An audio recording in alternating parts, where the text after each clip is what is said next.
बिस्मिल्लाहिर्रहमानिर्रहीम। Hello and अस्सलाम वालेकुम।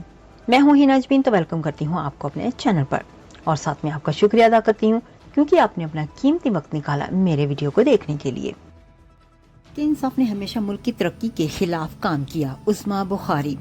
वजीर इत्तलात पंजाब उस्मा बुखारी का कहना है कि तहरीक इंसाफ ने हमेशा मुल्क की तरक्की के खिलाफ काम किया है।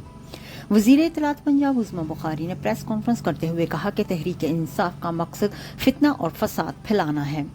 कप्तान पाकिस्तान की तरक्की और खुशहाली के खिलाफ डट कर खड़ा है। पीटीए का मुल्क में फितना फसाद करने का ट्रैक रिकॉर्ड है। इस्लामाबाद पर यलगार करने की कॉल आई है। एहतजाज की सीरियल दोबारा शुरू की जा रही है। वर्क फ्राम होम करने वाले सेक्रेटरी इत्तलात ने इस्लामाबाद पर यलगार की कॉल दी है।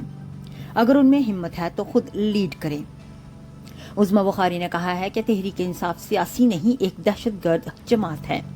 पीटीआई और पीटीएम में कोई फर्क नहीं है। उनको तहरीक तजाद या तहरीक इंतशार कह लेंगे। एक ही चीज है। अली अमीन गंडापुर भारतीय तामिल फिल्मों के हीरो से भी 4 हाथ आगे निकल गए हैं। पीटीआई ने भारतीय वजीर खारजा को अपने एहतजाज में बुलाया। भारतीय वजीर खारजा से अपने एजेंडे को सपोर्ट करने का कहा गया। ये फास्ट जमात कुछ भी कर सकती है। इस्लामाबाद हाई कोर्ट ने हुक्म दिया था कि एससीओ तक कोई एहतजाज नहीं होगा। वजीर इत्तलात पंजाब का कहना था कि पीटीआई ने अपने अरकान को अगवा करके खैबर पख्तूनख्वा में रखा हुआ है। जावेद इकबाल वराइच को इजलास का कहकर पेशावर बुलाया था। कजन जावेद इकबाल वराइच का बयान प्रेस कॉन्फ्रेंस में सुनाया गया। इस दफा कोई गलत फहमी ना करे। इस ऐलान ने जंग को जवाब जैसे जंग में दिया जाता है वैसे ही होगा। उन्होंने मजीद कहा था कि सालों बाद शंघाई कॉन्फ्रेंस होनी जा रही है।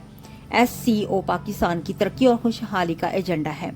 कल वजीर आजम एससीओ कॉन्फ्रेंस के हवाले से इंतजामात का जायजा ले रहे थे। जाने से पहले अगर आपने मेरे चैनल को अभी तक सब्सक्राइब नहीं किया तो प्लीज काइंडली कर लीजिएगा और जी हाँ, अपना बहुत सा ख्याल रखिएगा। हमेशा खुश रहिएगा। नेक्स्ट वीडियो तक के लिए मुझे इजाजत दीजिएगा। अल्लाह हाफिज।